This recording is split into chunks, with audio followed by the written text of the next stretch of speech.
Bom dia, gente! Há 3 anos atrás, em dezembro de 2019, surgia na China um coronavírus que se apresentava ao mundo e que iria causar uma pandemia de uma doença conhecida com o nome de Covid-19. Surgia por lá o SARS-CoV-2, que as pessoas passaram a chamar popularmente de coronavírus. 3 meses depois do surgimento desse vírus na China, ele estava aqui pelo Brasil, por volta de fevereiro, março de 2020.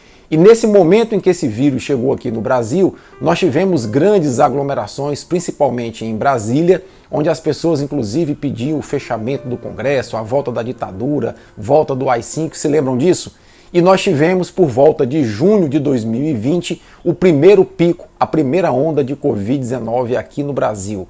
Até hoje, os cientistas não sabem se o que nós estamos começando agora é uma quarta ou uma quinta onda, mas a primeira onda já aconteceu em junho de 2020.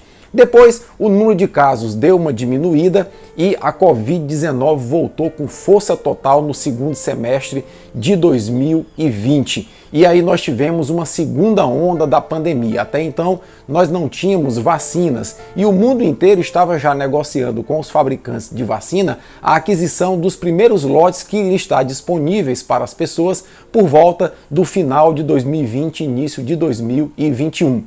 O ano de 2021 começa e começa junto com ele um pesadelo.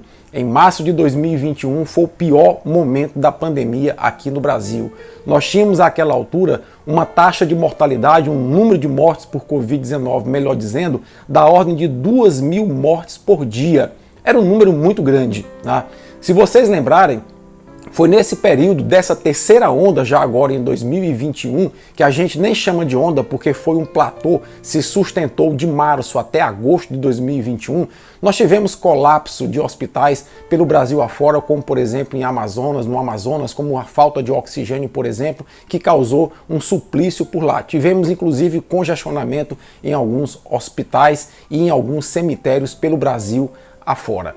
Depois as vacinas chegaram, as pessoas começaram a tomar as vacinas e aparentemente a gente começou a controlar a pandemia de Covid-19. O número de casos mais uma vez diminuiu, mas em fevereiro agora de 2022 voltou a aumentar o número de casos. E nós tivemos um repico da doença, embora a taxa de mortalidade, o número de óbitos não tenha crescido na mesma proporção. E aparentemente agora nós estamos começando aquilo que pode ser chamado de uma quarta ou quinta onda de Covid-19, porque houve um incremento do número de casos em mais de 300% e o número de óbitos em mais de 100%.